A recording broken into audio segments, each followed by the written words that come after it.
Welcome back दोस्तों, I hope you all are doing well. So आज हम recently release drama को explain करने वाले हैं जिसका कॉन्सेप्ट लिटरली गाइस बहुत ही ज्यादा अमेजिंग है और आपको भी बहुत ही ज्यादा पसंद आएगा। सो कहानी की शुरुआत होती है हमारे लवली से कपल रावी और मिंग से। दोनों ही हस्बैंड वाइफ एक दूसरे के प्यार में होते हैं। मिंग एक फैशन डिजाइनिंग कंपनी का मार्केटिंग डिपार्टमेंट हेड है और वहीं रावी एक हाउसवाइफ है जो कि अपने हस्बैंड और अपनी बच्ची शिन का बहुत ज्यादा ध्यान रखती है और साथ ही वो घर पर ही फूड बनाकर उसकी लाइव स्ट्रीमिंग भी करती है। दोनों के साथ में मिंग की बहन रान, फेई और इसका हस्बैंड वैन भी रहते हैं।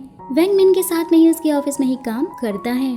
वहीं मिंग का बॉस चैंग उसे समझाते हुए बोलता है कि वैसे तो हमारी कंपनी अभी मार्केट में टॉप पर है, लेकिन इसके बावजूद भी हमें कुछ ऐसा करना होगा जिसके लिए हम हमेशा ही मार्केट पर टॉप पर ही रहे। जिसके लिए चैंग उसे लियोंग से मिलवाता है। लियोंग को देखकर तो मिंग हक्का बक्का रह जाता है क्योंकि लियोंग कोई और नहीं बल्कि उसकी एक्स गर्लफ्रेंड थी।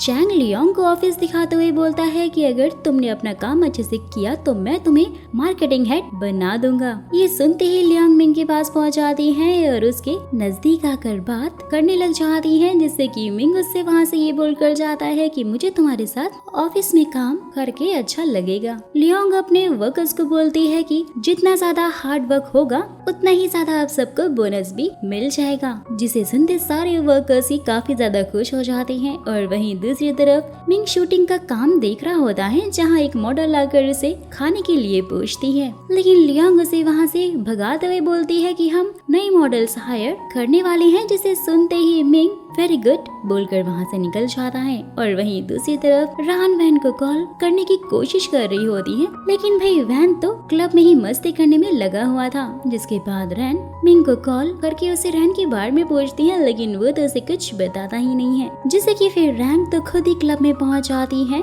जहां वैन को तो यही लग रहा होता है कि रैन तो उसे ढूंढ नहीं पाएगी क्योंकि उसने अपने मोबाइल का ट्रैकर जो ऑफ रखा हुआ था। लेकिन यहाँ तो बेचारे का भंडा ही फूट जाता है। रैन उसे खींचते हुए वहाँ से लेकर आती है और उसे बहुत ज्यादा डांटती है और फिर वहाँ से गुस्सा होकर चली जाती है। वहीं दूसरी तरफ मिंग रावी को बोलता है कि चैंग ने एक लड़की को हायर किया हुआ है और इसलिए वो हम दोनों में से किसी एक को ही काम पर रखेगा। रावी बोलती है कि आप बिल्कुल भी फिक्र मत कीजिए क्योंकि मुझे आपके ऊपर पूरा भरोसा है कि चैंग आपको ही चूज करेंगे।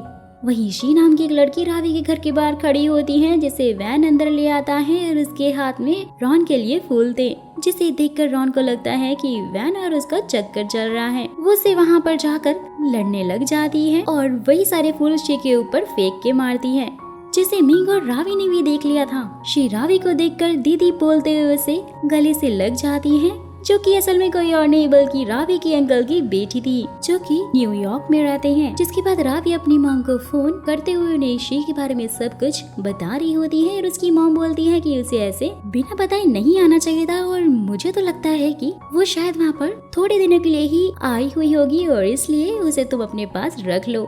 जिसके बारे में रावी मिन से भी पूछती है और मिन उसके लिए मान जाता है और रावी फिर उसे मिन का स्टडी रूम ही रहने के लिए दे देती है। साथ ही उसे ये भी मालूम चलता है कि शी के फादर ने दूसरी शादी कर ली है और इसलिए अब उसका वहाँ पर कोई नहीं है और इसलिए वो वहाँ से सब कुछ छोड़कर यहाँ पर आ चुकी है। रावी उसे सांत्वना देते हुए बोलती है कि तुम जब तक चाहो यहाँ पर आराम से रह सकती हो। नेक्स्ट मॉर्निंग जैसे ही मिंग अपने स्टडी रूम में जा रहा होता है, देखता है वहाँ पर तो ऑलरेडी शी बिना कपड़ों के ही सो रही होती है, इसलिए फटाक से बाहर आता है और फिर वो शिन को डॉक्यूमेंट लेने के लिए अंदर भेजता है। नाश्ते के टाइम भी शी शॉर्ट्स में ही वहाँ पर पहुंच जाती है, जिससे कि सब लोग उसे देखकर काफी ज्यादा हैरान हो रहे थे और ये सीन काफी ज्यादा उनके लिए ऑकवर्ड भी हो गया था। जिसके बाद रावी शॉपिंग करते हुए रैंग के साथ में मिंग की प्रेस कॉन्फ्रेंस में पहुंच जाती है, जहां मिंग लियोंग को छोड़कर इनसे बात करने लगता है, जिससे कि लियोंग को भी जेलसी हो रही होती है। और जैसे ही उसे ये मालूम होता है कि वो उसकी वाइफ है, सारे के सारे रिपोर्टर्स मिंग से उसकी वाइफ के साथ में फोटो खिंचवाने के लिए बोलते हैं, लेकिन मिंग तो साफ साफ इनकार करने लग जाता है।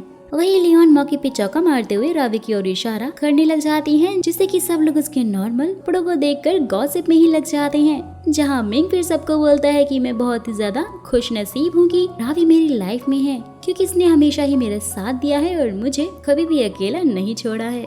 मैं रावी से बहुत ही ज्यादा प्यार करता हूँ और मेरे लिए दुनिया में सबसे ज्यादा खूबसूरत वही है। ये सब कुछ सुनते ही सब उन दोनों के लिए चीयर्स करने लगते हैं। रावी भी ये सब कुछ देखकर काफी खुश हो गई थी। नेक्स्ट सीन में रावी शी को फुल पैंट्स देते हुए पूछती है कि वैसे तुम यहाँ से जाओगी कब, लेकिन शी तो उसका कोई जवाब ही नहीं देती है। मिंग भी वहाँ पर पहुँच जाता है, जो कि रावी के लिए एक सरप्राइज गिफ्ट लेकर वहाँ पर पहुँचा हुआ था, लेकिन जैसे ही वो उसे किस करने जा रहा होता है, शी को वहाँ पर देखकर अपने रूम में चला जाता है। यानी शी उनके बीच में कबाब में हड्डी बन रही थी। वहीं जैसे ही शी देखती है कि रावी ने मिंग के लिए फ्रूट्स काट कर रखे हुए थे, वो दोनों खुद रावी से लेकर मिंग को देने के लिए पहुंच जाती हैं और जाते ही वो मिंग को बिना शर्ट के देख लेती हैं। फ्रूट्स को टेबल पर रखते हुए उसकी नजर मिंग के लाए हुए सैंडल्स पर पड़ती है, जिसे देखकर शी अपनी मासूमियत का नाटक करते हुए बोलती है, मेरे डैड तो मेरे लिए आज तक कभी कुछ लेकर ही नहीं आए। और ये सुनते ही मिंग उसे वो ट्राई करने के लिए बोलता है, जिसे शी उनको पहनकर काफी ज्यादा खुश हो रही होती है, जिससे कि मिंग भी फिर स्माइल करने लग जाता है। जिसके बाद रावी मिंग से लियोंग के बारे में पूछ रही होती है, लेकिन तभी मिंग रावी को वो सैंडल देखता है, जिसे देखकर तो वो काफी खुश हो जाती है और उन सैंडल को संभाल कर रखने का वादा भी करती है। शिन को स्कूल बस में बैठाने के बाद मिंग रावी को हग करते हुए बोलता है कि आज वो ऑफिस से थोड़ा लेट आएगा, सो इसलिए तुम बिल्कुल भी बोर मत होना और रॉन्ग के साथ में ही टाइम स्पेंड कर लेना। शी भी उन्हें ऊपर से खड़ी हुई देख रही होती है। नेक्स्ट सीन में रावी जैसे ही शी को नाश्ता देती है, शी उसे बोलती है कि मैं जॉब ढूंढकर आपकी हेल्प करना चाहती हूँ, तो क्या आप मुझे यहाँ पर थोड़े दिन और रहने दोगी, जिसके लिए रावी भी मान जाती है। वहीं दूसरी तरफ ऑफिस में सभी लोग मिंग की मैगजीन पर छपी हुई फोटो की बहुत ज्यादा तारीफ कर रहे होते हैं कि तभी लियोंग सबको लंच के लिए इनवाइट करते हुए सबके सामने मैगजीन फेंक कर चली जाती है। वहीं रावी रॉन से मिलकर उसे शी के बारे में बता रही होती है कि तभी वहाँ पर लिन कार लेने के लिए आता है, क्योंकि रॉन एक कार स्टोर पर जो काम करती थी। रॉन लिन को सीधा इग्नोर मारकर दूसरे कस्टमर के पास में चली जाती है और रावी अगर लिन को कार के बारे में सब कुछ बता रही होती है। रावी हमेशा से ही उनके सारे कैटलॉग जो पढ़ती रहती थी और इसलिए उन्हें उसके बारे में सारी की सारी इन्फॉर्मेशन भी थी, जिससे कि लिंग भी काफी ज्यादा इम्प्रेस हो जाता है और एक कार को खरीद लेता है। साथ ही सेल्स गर्ल की जगह रावी का नाम ही लिखकर वहाँ पर चला जाता है। वहीं शी रावी के रूम में पहुंच जाती है और उसके बेड पर लेटने लगती है, जहाँ पर तभी अचानक से रावी को आता देखकर खिड़की से बाहर ही भाग जाती है। जैसे ही रावी अपने रूम को ध्यान से देखती है, शी वहाँ पर पहुंच जाती है और बोलती है कि मैं तो बस बाहर ही घूम रही थी। और रावी के वहाँ से जाते ही वो उसके सैंडल पहनकर नाचने लग जाती है। वापस आते ही वो उसे देख लेती है और उसे बहुत ज्यादा डांटते हुए सैंडल्स को भी उतारने के लिए बोलती है। शी को भी बहुत ज्यादा गुस्सा आता है, सैंडल फेंक कर वहाँ से विलन स्माइल देते हुए निकल जाती है। रावी को उसका ये बिहेवियर बिल्कुल भी अच्छा नहीं लग रहा था। वहीं दूसरी तरफ लियोंग भी कोई मौका नहीं छोड़ रही होती है और मिंग को लेकर सीधा लंच पर ही पहुंच जाती है और सारी पास्ट की बातें भी उसे याद दिला रही होती है, लेकिन मिंग बोलता है कि अब उनका कोई भी फायदा नहीं है और मुझे घर का खाना ज्यादा अच्छा लगता है।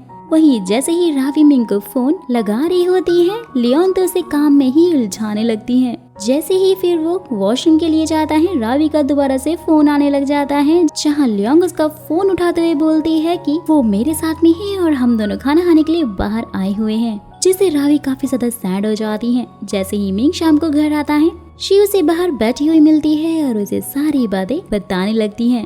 मिंग उसे समझाते हुए बोलता है कि रावी दिल की बिल्कुल भी बुरी नहीं है, वो बस अपनी चीजें अच्छे से संभाल कर रखना चाहती हैं।